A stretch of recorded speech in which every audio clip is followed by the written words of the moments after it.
investigadora della genealogia candelariega. Il titolo della dissertazione è Castellano, un apellido guanche en Candelaria. Gracias, María. Gracias. Bueno. Buenas tardes a todos. Yo primero quiero felicitar y agradecer al excelentísimo Ayuntamiento de San Cristóbal de la Laguna que nos haya dado este entorno, un entorno que para mí tiene mucho que ver y está muy relacionado con la historia de mi pueblo natal, Candelaria. Antes de empezar, les voy a contar algo que algunos de aquí saben, pero no todos, y es que la primera vez que se trajo a la Virgen de Candelaria, desde su santuario en Candelaria, fue en 1554. La trajeron a eso de medio año, como va a ocurrir a final de este año. Y como pasaban los días, las semanas, los meses, y no devolvían la imagen, el día 29 de enero de 1555 cerraron la iglesia que está aquí al lado de Santo Domingo con la imagen de la Candelaria de los Guanches que trajeron desde su santuario allá en el Arenal de Candelaria. Y al día siguiente, cuando abrieron la iglesia, la imagen no estaba, la habían robado.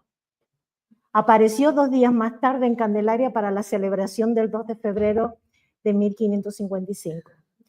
Eso lo sabemos porque en esos archivos de la Santa Inquisición, en Las Palmas, que están en el Museo Canario, hay una recopilación de testimonios que se recaudaron, o sea, digamos, se emplearon de quién fue el último que cerró la iglesia, quién fue el primero que abrió, quién fue el primero que rezó, quién fue el último del día anterior, etcétera, etcétera. Entonces, todos esos testimonios y declaraciones están actualmente en el Museo Canario y que fue recopilado, creo que fue por Néstor Álamo, creo, que es a través del cual yo conocí toda esta historia, ¿no? Entonces, bueno, vamos a empezar con mi trabajo de investigación. También quería agradecerles a la Sociedad de Estudios Genealógicos y Heráldicos pues, por haberme permitido participar en esta edición, al público y a los amigos que están presentes.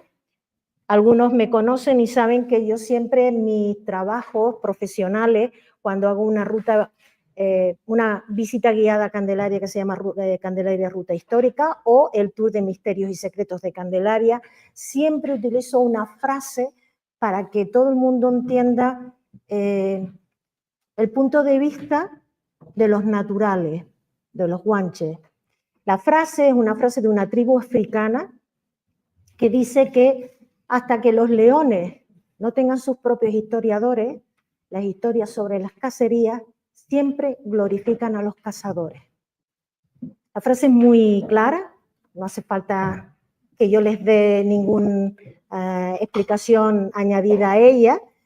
Y hoy van a ver que a veces tampoco se puede ser demasiado exagerado en el rigor, también hay que buscar y sopesar y comparar. Un ejemplo de esto va a ser la parte final de mi intervención. Yo voy a empezar, voy a explicar que este trabajo de investigación lo presenté en 2020 en las segundas jornadas Antón Guanche de Historia y Patrimonio de la Villa de Candelaria. A los pocos días nos confinaron a todos y verán que seguí trabajando un poco sobre el tema. El título que le puse en aquel entonces fue muy impactante, porque además que lo es, Castellano, apellido Guanche en Candelaria, porque es verdad que Castellano no es un apellido de origen guanche, pero sí que fueron muchas personas guanches de Candelaria quienes lo han portado a lo largo de la historia. De hecho, siempre se ha dicho, en voz, con boca pequeña, que Candelaria es el pueblo fundado por los naturales. Pasamos a la siguiente lámina. A ver, aquí yo creo que aquí está. Vamos a empezar cómo llegué yo al personaje del que voy a hablar dentro de un momentito, en unas láminas más adelante. Bueno, lo primero que hice, sí que hice siempre, desde que estaba en la Escuela de Turismo, investigación histórica, un poco pinchada y motivada y empujada por un primo de la familia, Buenaventura Pérez Pérez, que también hacía investigación, hacía publicaciones en el Centro de la Cultura Popular Canaria, y yo me aficioné a la genealogía de hace pocos años para acá. Para empezar a hacer esta investigación genealógica, lo típico es acudir al juzgado de paz para pedir la partida de nacimiento mía, la de mis padres, la de mis abuelos, que son las que se pueden llegar a obtener en ese lugar. Aquí me encontré con mi primer escollo, ¿no? Porque mi abuela, por línea paterna, no la encontraba el funcionario del juzgado de paz. Ahí la frustración me embargó, pero bueno, yo como soy muy testaruda, avante otra vez y le daba la lata, hasta que al final él mismo me dijo, pues mira, estos son los índices que tengo aquí, vete buscando. Y al final yo fui la que encontró a mi abuela. Mi abuela la conocemos toda la vida, además yo llevo su nombre como Mercedes Pérez Nóbrega y aparecía registrada como María del Rosario Mercedes Pérez Nóbrega. Por eso no la encontraba el funcionario. Ya aquí lo único que tenía que hacer es dirigirme al Archivo Histórico Diocesano de San Cristóbal de la Laguna para encontrar la línea de los tatarabuelos, porque con los datos que acabo de decir, las 7 partidas bautismales, hasta mis abuelos, pues conseguía los datos hasta los tatarabuelos. A partir de ahí, lo que tenía que hacer, porque ya me lo había descargado de la Biblioteca Municipal de Candelaria, utilizar los apuntes genealógicos del Valle de Güímar de los manuscritos de Tomás Cruz García.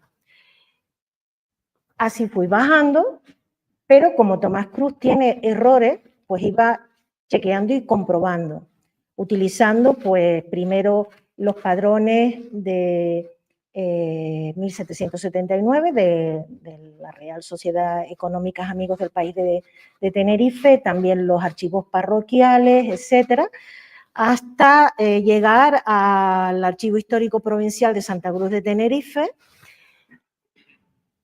Los protocolos notariales de Sancho de Urtarte, la transcripción que hizo Miguel Ángel Gómez Gómez, también utilicé datos que aportaba el compañero Elías Torres en su publicación de la guía genealógica de Araya, Las Cuevecitas y Malpaís.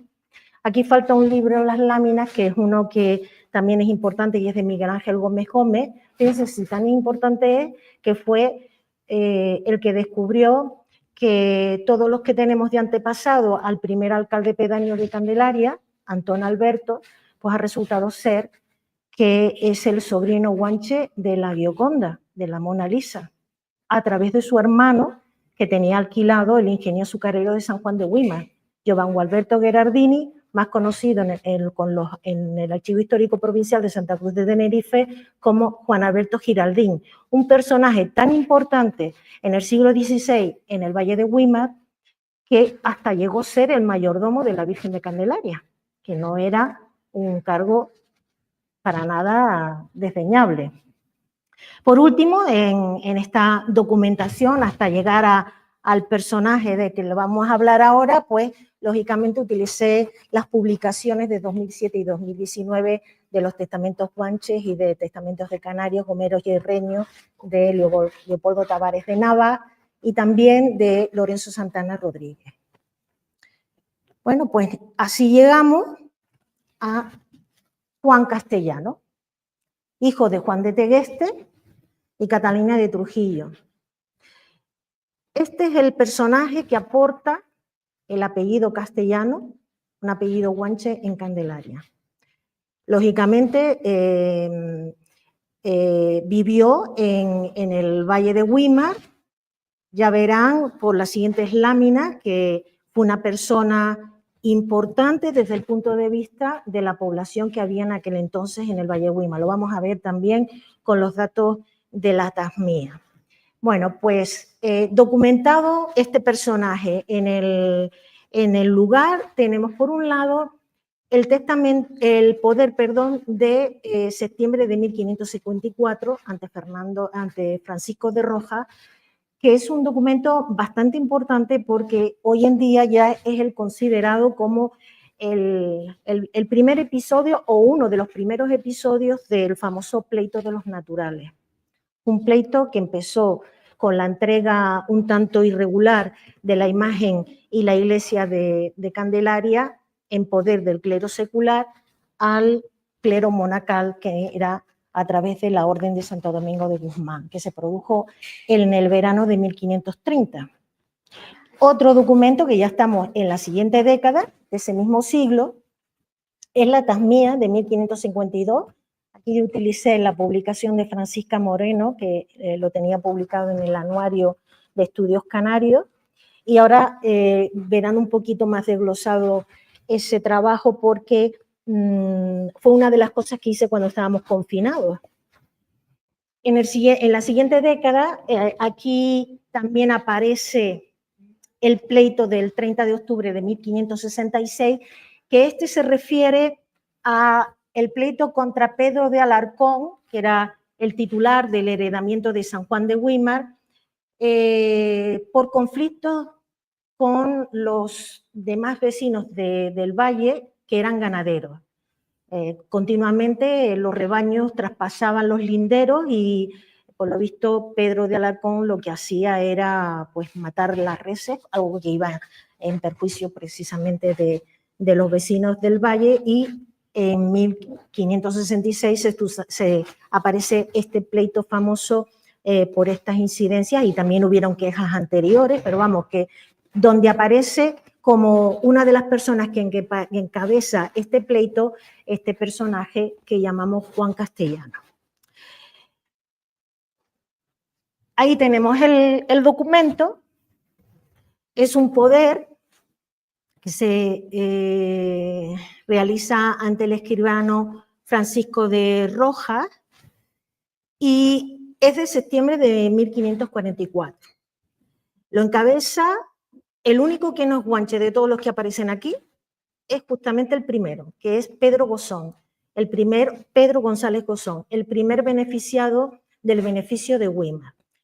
Aquí tengo que hacer una pequeña parada para que hagan, como se suele hacer, un paréntesis y recuerden que aquí Weimar no se refiere a lo que pensamos hoy en día de la ciudad de Weimar, sino aquí se refiere, ni más ni menos, que al antiguo territorio aborigen de Goimat, Weimar o como lo quieran llamar. Recuerden que Tenerife, pocos años después de su conquista, quedó dividida en dos beneficiados. Uno era el beneficiado de Taoro, refiriéndose sobre todo al reino de Taoro, que abarcaba desde Acentejo hasta Daute e incluía las zonas del sur de Abona, Adeje y Chasna. El resto de la isla pertenecía al beneficiado de la Laguna, con sede en la iglesia de la Concepción de la Laguna. Por cierto, el primero, el de Taoro, con sede en Santiago Apóstol de Taoro, refiriéndose a la actual iglesia de Santiago Apóstol del Realejo. Bueno, pues ahí tenemos una serie de personas que lo encabeza Pedro Delgado, Juan Gaspar, Juan Hernández, Juan Castellano, nuestro personaje, Luis Hernández, Pedro Madalena, Juan de Santa Cruz, Antón Gutiérrez, Juan de Baltasar, Juan de Tacoronte, Luis García, Pedro Hernández, Luis Hernández de Baute. Por cierto, me falta comentarles que Juan de Santa Cruz no sabía leer y escribir, pero aprendió a firmar. Es una cosa interesante porque incluso vamos a ver el caso luego más tarde de Francisco de Tegueste, que no solo aprendió a firmar, sino que también aprendió a leer y escribir, algo que no estaba al alcance de todos en aquel momento.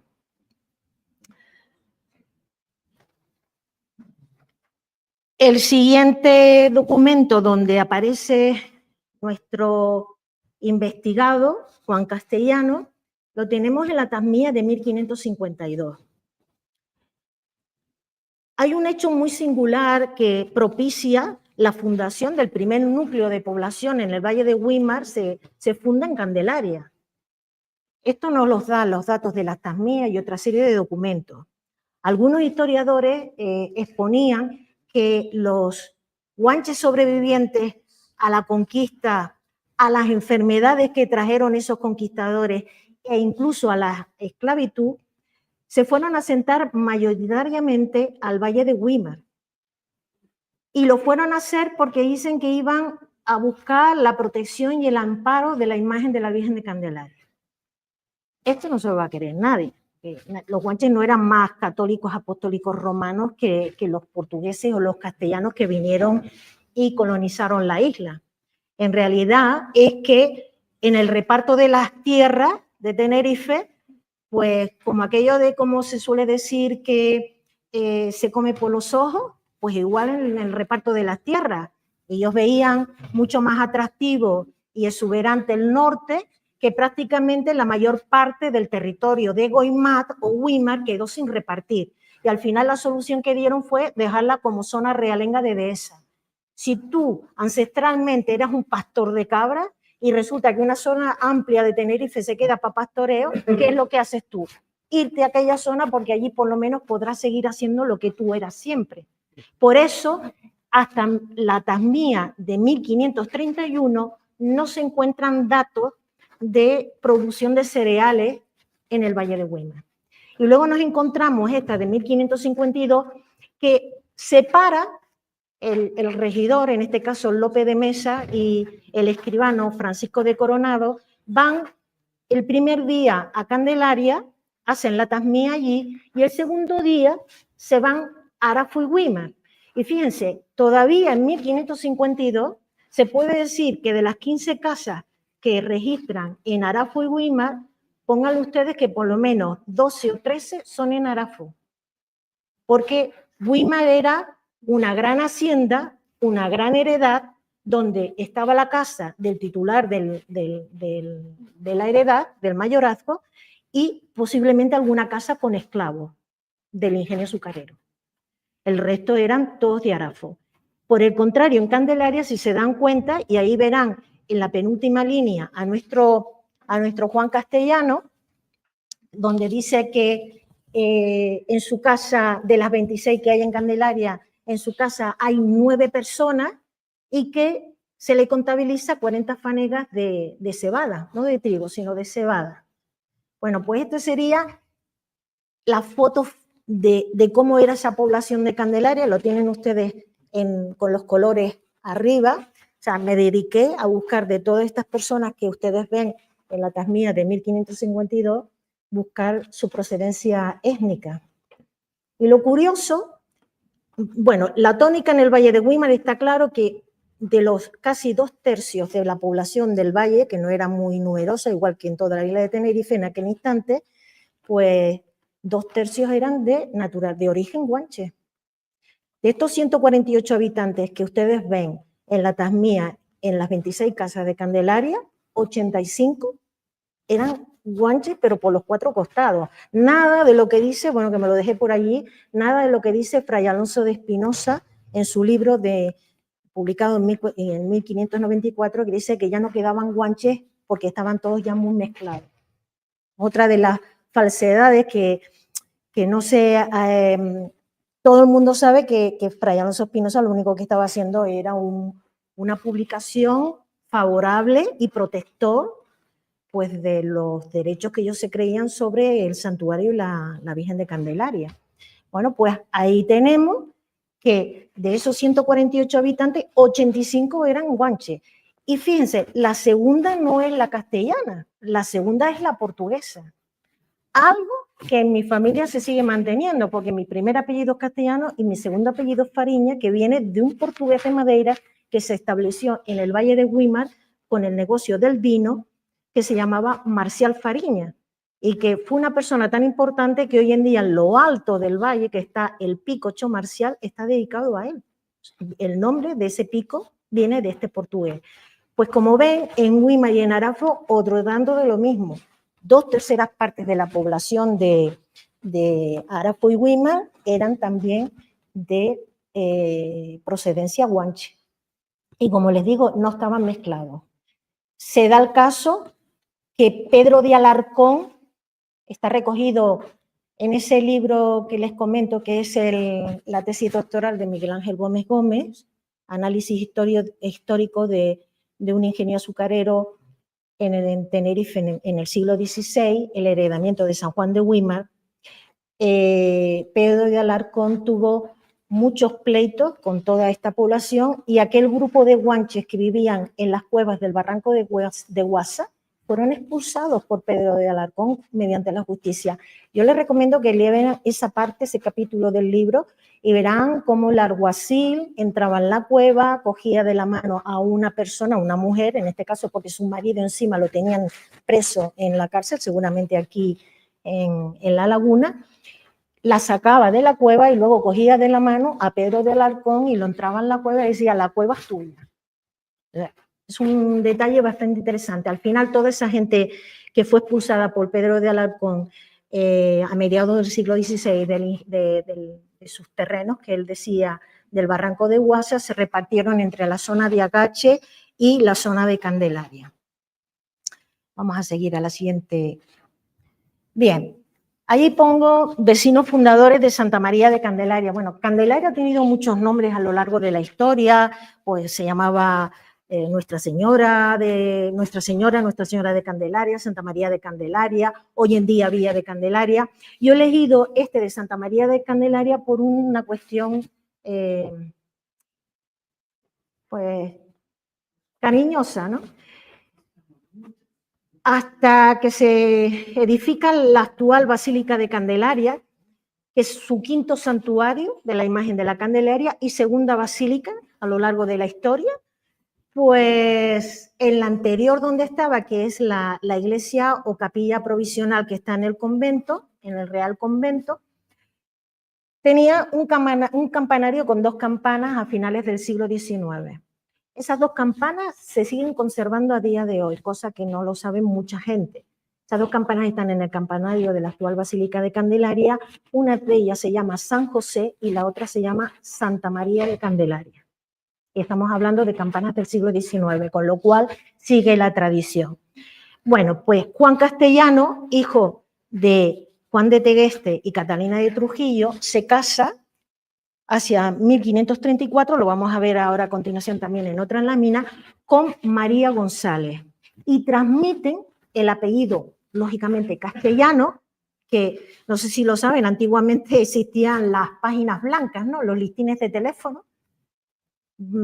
Pues si recuperáramos alguno de ellos, se darían cuenta que el castellano en esos listines eran páginas y páginas y páginas, y estoy hablando de primer apellido, de los números de teléfonos de Candelaria. Pero también transmitieron un apellido muy importante dentro de lo que es el mundo aborigen, el mundo guanche, que es el Baute, Rodríguez y González, porque María González era hija natural de Gonzalo de Ibaute y la gomera Catalina Rodríguez. Por tanto, ella es la que transmite estos 3 apellidos a sus descendientes. Pero vamos a hablar un poquito más de quién era Juan Castellano. Esta es la parte que parte de mi familia me mira así de lado, ¿no? Porque decía, bueno, no podías encontrar que no era esclavo, ¿no? Bueno, pues lamentablemente yo no puedo cambiar la historia. Juan Castellano era esclavo. Era un esclavo guanche como la inmensa mayoría de todos los que quedaron en la isla, que no fueron vendidos ni en Sevilla, ni en Valencia, ni en Ibiza, ni en Barcelona. En general, y también en Madeira, etcétera, etcétera. No voy a relatar yo todos los lugares donde fueron antes, durante y después de la conquista de Tenerife vendidos. Juan Castellano aparece, ahí tienen la foto de ese documento de Horro, de fecha 25 de febrero de 1518. Yo no voy a nombrar el escribano para no hacerlo demasiado largo, porque ya esta charla duraba 1 hora, él ha tenido que pues, reducir a todo lo que podía, pero sí quiero, y ahí resalté lo de Alonso de Abona, guanche. Es que esto es muy importante para que luego puedan entender la lámina que viene a continuación. Ahorra a su esclavo Juan, hijo de Catalina de Trujillo, guancha. Es verdad que son 4 páginas, pero muchas veces son datos protocolarios y demás, pero vamos, lo básico e importante que quiero que se queden de este documento de libertad, de ahorro, es lo de Alonso de Abona Guanche. Es que es muy importante porque 9 años antes, y les voy a decir más, Alonso de Abona es el tío de Juan Castellano. Lo van a ver ahora, que me he pasado la lámina. Aquí. Este documento, la verdad que lo encontré por casualidad. Yo estaba como resignada en los protocolos notariales, la transcripción que hizo Miguel Ángel Gómez Gómez, en un pie de página, él ponía que este Juan Castellano, Juanico, era hijo de Guillén, del regidor y conquistador Guillén Castellano y una esclava guanche, no sabía, no decía nombre, y yo estaba más o menos resignada que eso era así, no sé si lo vi también en alguna publicación de otro tipo, hasta que llegó a mis manos este documento y me llamó mucho la atención lo que yo tengo reseñado, y es que le debo la transcripción, porque yo todavía soy una aprendiz de paleocaligrafía, pues le debo no solo el documento original que está fotografiado ahí, sino que también la transcripción a una persona a la que yo admiro muchísimo y que la verdad que aprendo y lo considero, además de amigo, lo considero un maestro, que se llama Lorenzo Santana Rodríguez. El documento dice: sepan cuantos esta carta vieren como yo, Juan Ramarro, vecino de la isla de Tenerife, otorgo y conozco por esta presente carta que vendo a vos, Alonso Guanche de Abona. Dice el anterior, perdón, le di para adelante, aquí. Alonso Guanche de Abona, un documento del 25 de febrero de 1518 y 9 años antes, en 1509, encontramos a la misma persona, Alonso Guanche de Abona, que está comprándole a Juan Navarro, un esclavo guanche de esta isla, sobrino de dicho Alonso Guanche de Abona. Aquí es la única cosa que la transcripción, posiblemente por algún error o como verán ahora al final, por algún motivo en particular. Sobrino vuestro, hijo de vuestra hermana, de edad de unos 7 años, con lo cual ya nos está diciendo que Juan Castellano nació hacia 1502. Poco más o menos, vendida, buena, sana. Ves que aquí vuelvo otra vez a usar el femenino, sin entredicho ni fraude alguno, por el precio nombrado que conviene saber, 18 doblas de oro. O sea, su tío compra al sobrino, paga los 18 doblas de oro y ahí lo deja. Y 9 años más tarde, todavía menor de edad, es cuando le concede la libertad. Y luego ya van a ver por qué le da 9 años más tarde el documento de ahorro. A ver, porque no sé si es que le doy mal aquí. Aquí hay 2 extractos que yo quería resaltar en cuanto a nuestro personaje. Primero es el testamento de su padre, un poco para afianzar esa afirmación o esa propuesta que hacía Miguel Ángel Gómez Gómez en su pie de página, en su transcripción de los protocolos notariales de Sancho de Urtarte. Y hay una parte del testamento de Juan de Tegueste, su padre, que dice, lo hace en 1521, que es más o menos cuando se cree que falleció, y dice que, y después de cumplido mi testamento y las mandas en el contenido, establezco por mi universal heredero en lo remanente de mis bienes a Juan, mi hijo e hijo de Catalina. Yo creo que alguien cuando se está muriendo no pone tanto énfasis en decir que una persona es su hijo, si no lo fuera. Luego tenemos otro documento también que habla de nuestro investigado, que es de 1523, donde Manuel de Gibra León, tutor y curador de Juan, porque obviamente era menor de edad, hijo de Juan de Tegueste, difunto, y de Catalina de Trujillo, Guanche, cede la tutela a Alonso González Guanche y tío de dicho Juan. ¿Van viendo ustedes el paso para adelante, para atrás y por qué todas estas puntadas y sin hilos, ¿no? Vamos a ver si llegamos a algún lado con ello. He puesto en el lado derecho también parte del testamento de María González, la que al final acaba siendo la mujer de Juan Castellano, para que vean que eran dos hermanas, Francisca y María, que eran hijas naturales, fuera extra de matrimonio, de Gonzalo de Baute, que a su vez también era hijo natural de Diego de Baute, algo que por visto era bastante frecuente dentro de lo que era el mundo aborigen. Lamentablemente, como poco sabemos de ello, acuérdense la frase que yo les dije antes de los leones, pues precisamente por ese motivo. Bueno, aquí viene otra de las cosas bastante llamativas que encontré a la hora de investigar a Juan Castellano. Bueno, en el lado derecho tienen un árbol un poco confesionado con los datos de Lorenzo en su libro de Leopoldo Tavares de Nava, donde aparece la familia tanto de Alonso González o Castellano, hermano de Juan de Tegueste, que lo tienen debajo, emparentado con Catalina de Trujillo. Catalina de Trujillo tiene las dos rayitas de matrimonio, aunque no lo sabemos con toda seguridad, con Francisco de Tegueste. Este es un personaje muy importante. Luego tiene a Miguel González, porque lo ha identificado como tal en otros documentos Lorenzo Santana y Leopoldo Tavares de Nava, y arriba tenemos a Juana de Tegueste, que era hermana de todos ellos, que se casó con Juan de Baltasar, y acordándome del protocolo de compra, ante Juan Navarro decía que era hija, ¿no?, de su hermana. Pues su hermana, Juana de Tegueste, no se le ha localizado sucesión. Por tanto, no puede ser, porque no hay más hermanas, y resulta que la única hermana que tenía, pues tampoco aparece con sucesión. O sea que aquel dato que decía que era hijo de su hermana, pues a lo mejor puede ser un juego al despiste o vaya uno a saber, ¿no?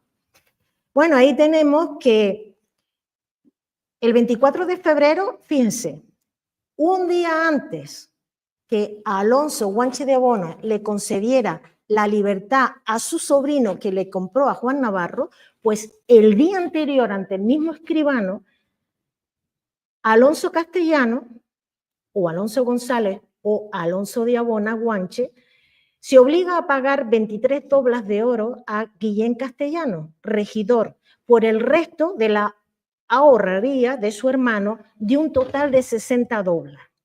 También hay otro documento, que es el que ven ustedes debajo, documento 357, donde ya el regidor Guillén Castellano ahorra a su esclavo Juan de Tegueste, Guanche, por 60 doblas de oro, recibidos de Alonso Guanche, hermano del dicho Juan, y de la mujer de Gonzalo del Castillo, Francisca de Taboronte.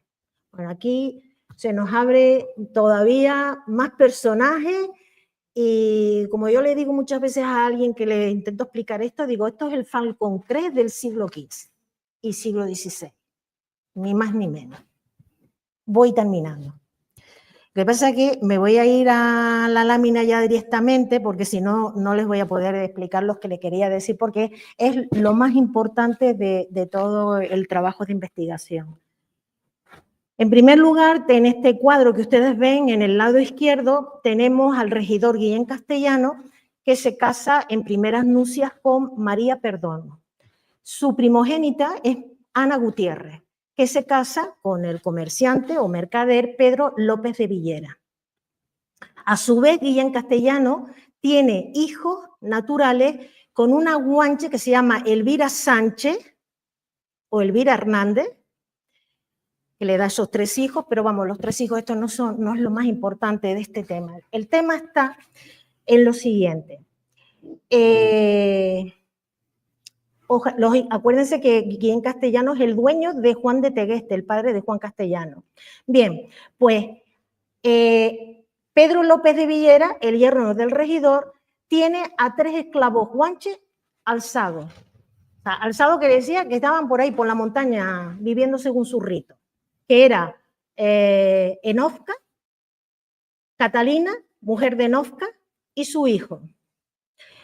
Gonzalo del Castillo es conquistador y está casado con Francisca de Tacoronte. Por si alguien no lo sabe, Francisca de Tacoronte es ni más ni menos la princesa Dacia. No sabemos si hija o sobrina del rey de Taoro, pero estamos hablando de la famosa historia del conquistador Gonzalo del Castillo, que era natural de Valladolid y que se casó con pues, alguien de la familia real de Taoro, que en este caso es Francisca de Tacoronte o princesa Dacia. Ellos eran dueños de un guanche. Ahí hay un error, me fastidió el ordenador y no encontraba la lámina corregida y no podía cambiarlo, así que utilicé la que tenía mal con la errata. Son dueños de Francisco de Tegueste o López de Villera. Gonzalo del Castillo entrega a Francisco de Tegueste o López de Villera, se lo entrega al yerno del regidor a cambio del guanche que estaba alzado, que estaba por ahí por la montaña. O sea, vayan viendo ya el truque que está, el negocio que se está haciendo aquí. Eso fue el documento es de noviembre de 1505. A continuación, en el mismo escribano, Gonzalo del Castillo compra a Catalina, mujer de Enofca, y a su hijo por 23.000 maravedíes, también en el mismo escribano y en el mismo día. El mes siguiente, Ana Gutiérrez, la mujer de Pedro López de Villera, seguramente porque estaba indispuesto o enfermo, ratifica estas 2 operaciones que había hecho su marido, la hija del regidor. Alonso Guanche de Abuena, como vimos antes, compró con 9 años a Juan Navarro, a su sobrino, Juan Castellano. Seguimos viendo cosas. Juan de Tegueste o Castellano es ahorrado por Guillén Castellano por 23 doblas de oro, que lo acabamos de ver hace un momentito. Juan de Tegueste o Castellano hace testamento en 1521, que es también el documento que vimos hace un momentito, que es cuando declara a su hijo Juan e hijo de Catalina. Francisco López de Villera hace testamento 2 años antes. Estamos hablando de 1521, Juan de Tegueste, Francisco López de Villera, el guanche este que fue entregado a Pedro López de Villera a cambio de uno que estaba alzado. Bueno, pues Francisco López de Villera hace su testamento 2 años antes que Francisco de Tegueste y dice que su mujer es Catalina de Trujillo, ¿se acuerdan? Catalina de Trujillo, y que Juanico, Juan Castellano, es su entenado.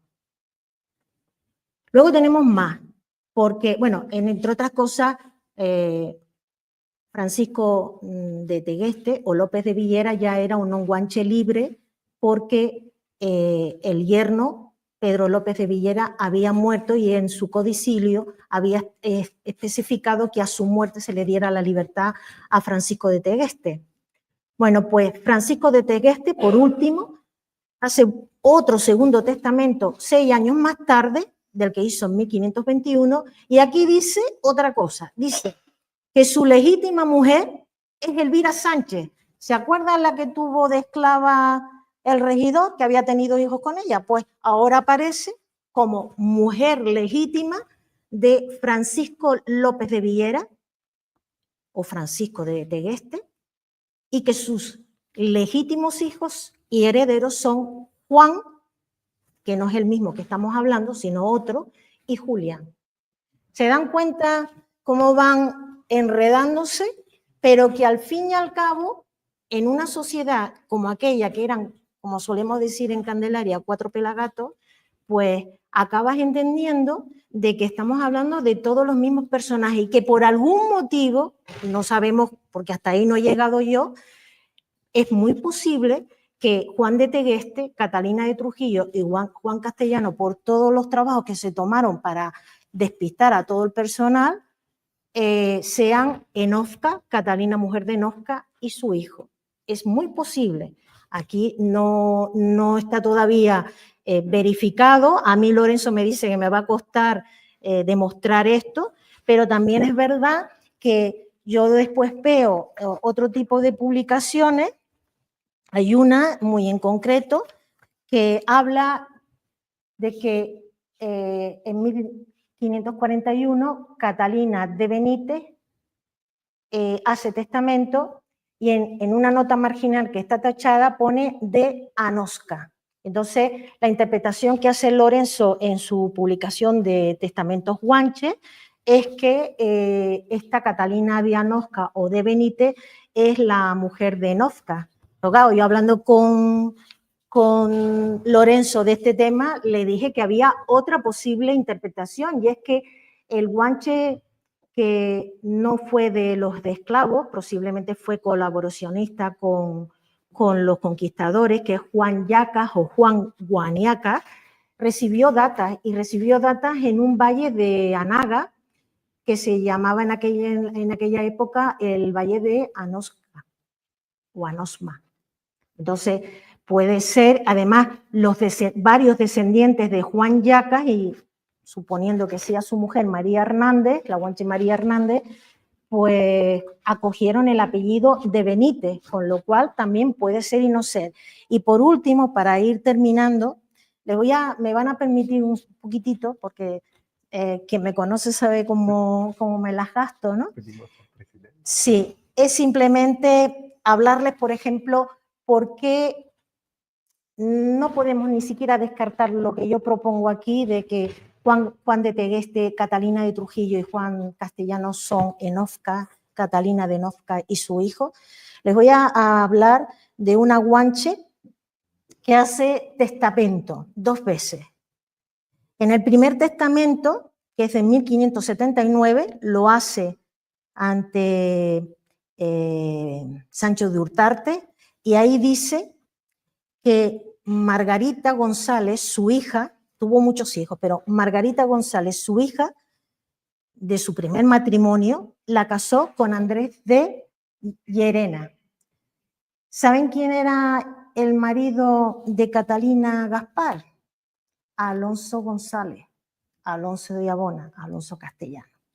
Bueno, pues en el siguiente testamento que hace Catalina Gaspar, 10 años más tarde, en 1589, ante Bernardino Madrigal, ella dice que Margarita es hija de su segundo marido, el nieto del rey de Adeje, Rodrigo Pérez. Y al final, ¿quién tiene la razón? Sancho de Urtarte, el documento de Sancho de Urtarte, pues el de Bernardino Madrigal, porque la misma persona está diciendo una cosa y la otra. Pues al final me he tenido que ir, como le dije a Lorenzo, a la partición de los bienes de Alonso González, que es encima anterior a estos 2 testamentos, es de 1555, para que ustedes vean lo complicado que resulta poder llevar a la veracidad muchas de las propuestas que se pueden hacer y que no se han hecho, o que se están haciendo o que se están investigando. Pues yo me inclino que Margarita González es hija de su primer matrimonio, si tenemos en cuenta la partición de los bienes de Alonso González, Alonso de Abona. Bueno, como todos me conocen y saben cómo me las gasto, yo les traje una cosa porque cuando se hizo la desescalada, el Ayuntamiento de Candelaria me pidió que creara un producto turístico para dinamizar la sociedad y sobre todo el comercio en Candelaria, y creé una ruta que se llama Candelaria Mística, y es una ruta de misterios, secretos y leyendas. Entonces, les voy a contar uno de los secretos de tantos que hay en Candelaria. Saben que la primera basílica se quemó por un incendio, y el convento, el Real Convento, en 1789. Y que mientras le edificaban su nuevo templo a la imagen de la Candelaria, la llevaron nuevamente a la cueva Chivinico. Y allí la dejaron, pero claro, como la cueva era una gruta al natural y abierta a la intemperie, es cuando deciden hacer esas 3 fachadas que tiene la actual gruta, con ese tejado a 3 aguas. El alarife que hizo esa construcción en 1790, no puso la puerta que está de frente al mar, no la puso de frente, la puso un poquito girada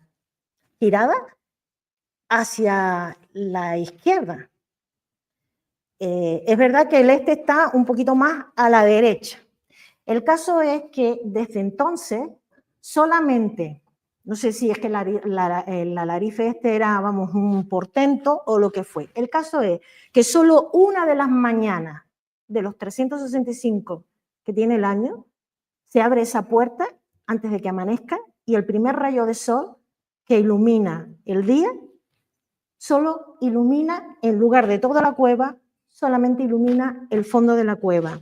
Tengo fotos recientes, pero le he prometido a un profesor de la Universidad de La Laguna que no voy a contar nada, pero sí tengo fotos de finales del siglo pasado.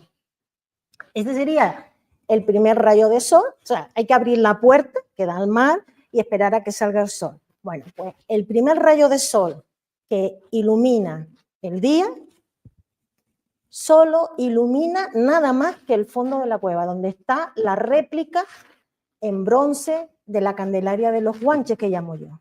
No sé si puedes ver. Esto no sé si lo sabía mucha gente, bueno, los que me conocen sí. Bueno, pues estos son uno de los muchos secretos que tiene Candelaria y que, como les digo, es un lugar muy especial y que en ese poder que yo les enseñé antes al principio de Francisco de Rojas, los vecinos guanches de Candelaria impidieron que se llevaran la imagen para siempre de Candelaria. De hecho, el poder, que lo tengo aquí, dice que de allí ni se saque ni se mude la imagen a otra parte. Pues eso es el pleito de los naturales, que es como llamaban a los guanches en aquel entonces. Muchas gracias, espero que les haya gustado y lamento que no haya tenido más tiempo para poder darla completa.